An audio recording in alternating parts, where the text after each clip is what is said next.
Welcome to your Daily 5. I'm Bruce Fraser, your host. With me today, in the house today, is Johni Scan.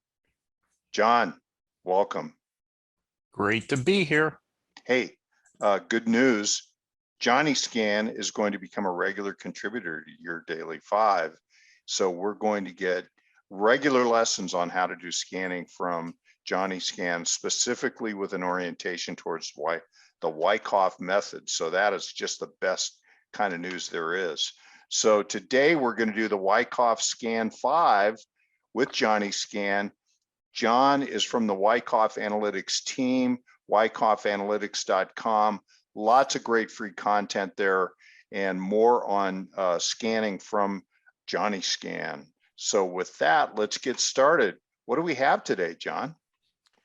Well, we have a scan that implements an idea from Professor Bruce, which is let's see what ETFs are outperforming the NASDAQ 100, the NDX.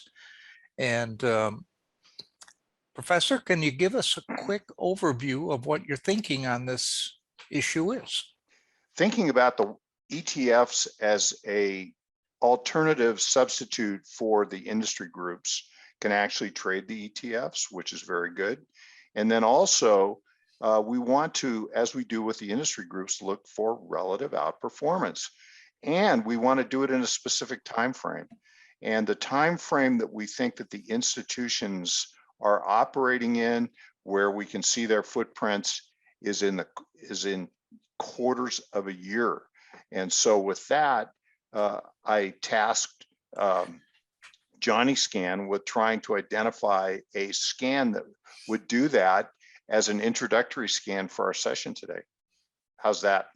Fantastic. And that's exactly what I think we've done. So here we have a scan that focuses on the group as ETFs, excluding leverage and inverse. So that's ETF NOUI. Our country is US. We want to deal with US issues. We're trying to stay more in the institutional level. So we're asking that the closing price be over $10 and we have at least a daily volume over 50 periods of 250,000 shares traded. The real, this is per day, right? 50 yes, days of average daily volume. Yep, daily volume, correct. And then our percent relative is our outperformance indicator. And there we're asking that over 63 periods, it has greater performance than the NDX, and that's our percent relative syntax. There is some interesting articles in the StockCharts help section on that. Check it out. We're going to rank by relative strength also, and we do have an optional line of syntax. If you want accelerating outperformance, then you can ask that the 21 period percent relative be greater than the 63 period. We have the double slash line there that Professor Bruce has highlighted. That's commenting it out. So that is not operating in the syntax, but if you remove the double slash, it will indeed operate, and it significantly reduces the number of returns. This scan returned 31 candidates, and we do show that on our next slide. By the way, do take time to actually put this scan into your scan engine at StockCharts.com, because this is a great way to learn and an opportunity to be able to change the syntax, change the language, and so on, so that you can learn from this from the scanning, very powerful scanning tools that are at StockCharts. Absolutely. Here's our return. The chart's been saved to, this has been saved to a chart list, and by saving the chart order, the display order, we have 1 through 31, so we have 31 candidates, and the red boxes indicate the 5 that we're going to be talking about today. So that's what we have in terms of the return.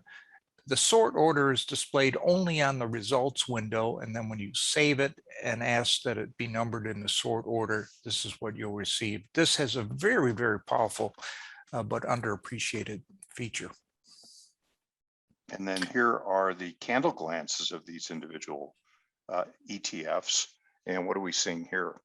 Well, basically, we're seeing consistent upward momentum on the stocks. Every 50-period moving average is pointed up. We do have some leveling out in a couple of areas, but nonetheless, we have outperformance is the key. Any outperformance is the key. It doesn't have to be a particular level, but you can define it at a particular level if you want. So this gives you a quick overview of your results, nice feature of stock charts, and it gives us the chance to sort of see the universe of what was returned by the scan engine. And of course, not really, we don't have a lot of time here, but look at how you can just identify these reaccumulation structures that are showing up that are like foundational bases for these great stock ideas. And you can just see them by looking at the candle glance. And then the ones that might be a little more extended. And so this is just a great tool to start with. And now we're into the actual charts. So what are we seeing here? Well, here we have BUG, the global cybersecurity ETF, and we have a tremendous move up from May until September, a little bit of a pullback, held the 50-period moving average. We see that the OBV lines are all pointed up with slope, positive slope, and our relative strength is positive and above its moving average. You do need to be careful on relative strength because it can show negative even though it's positive over short term because it's measuring it over the lifespan of the chart itself. But very, very interesting breakout and consolidation after the breakout, which we would refer to as backup action in the world of Wyckoff. And we really like that type of price action as Wyckofians. So really great to see the relative strength rising above a long-term moving average, 50-day in this case. And then here with the OBV also confirming the relative strength. That's like a really potent combination. And then up and out of what appears to be a reaccumulation structure. And look at this beautiful pullback right here as it pulls back to old resistance, which is now new support. Okay. Textbook. So, yeah. So BOTZ, robotics, what are we seeing? Well, we see a substantial structure from February through September with a strong breakout accompanied by a move of the relative strength over an otherwise declining moving average, slope up on the OBV, a little bit roiling, a little bit of ambiguity there, but the price action itself very sound. Momentum move out, consolidation, test, and note how far that's extended from the 50-day line and could not reclaim that 50-day line. So very nice structure forming above a breakout. Again, backup type action and was preceded by a momentum move out of a long structure. Really like that. My next thing would be to do a point figure count of that area there because it's a big, beautiful base. Which is building a cause for an uptrending move. So here we have cloud computing, CLOU, and tell us about this. Again, structure with a breakout, pullback and test to the 50, rising OBV lines, rising of late relative strength.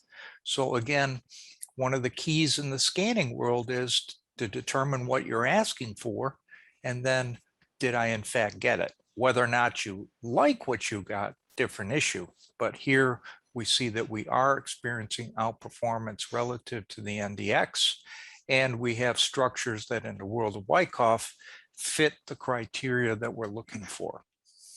John likes to point out too that OBV has sort of leading characteristics sometimes. So you can see the OBV jumping out here and really before relative strength jumps out, which is really a confirmatory upward strength that is pretty powerful. So we can see that in a number of these charts as we go. And here's momentum, MTUM. Absolutely.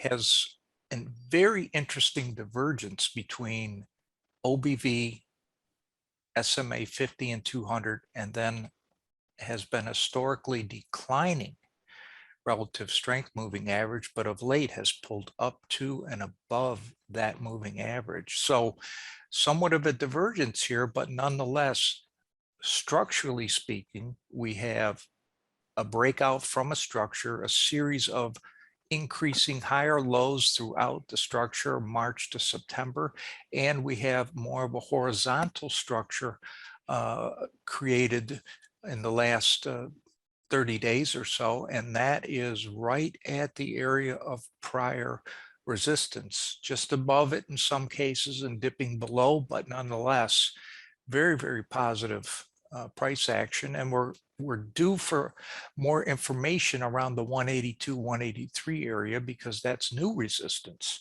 So very, very interesting on the momentum side. Momentum stocks are rotating into favor, something I talked about in power charting this last week. Really interesting. The other part is notice how OBV shows accumulation by institutions where the relative strength is still weakening, which shows that under the surface of this reaccumulation type structure, you have large interests accumulating shares quietly, stealthily. And then here is our fifth stock, Cybersecurity, CIBR.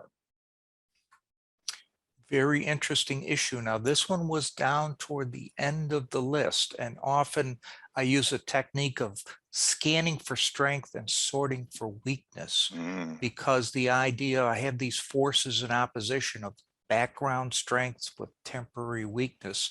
That means we might be due for a pop in this one.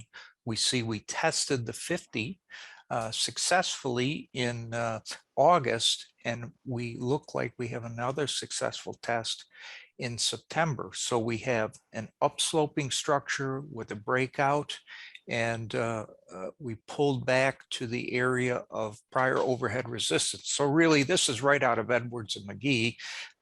Old resistance becomes new support. We have a nice slope on our OBV, and we're gaining traction on relative strength. A lot to be interested in here.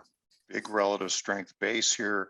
Meanwhile, OBV really illustrates that the institutions are quietly, stealthily building a position in these stocks. And you can see this beautiful uptrend in OBV, a base, and then a base breakout in the relative strength. So this, in addition to you're pointing out the nice pullbacks. Really interesting. Okay, John, thank you so much. What a great session. And we really look forward to more from you. Absolutely. And thank you all for being here. We'll see you next time.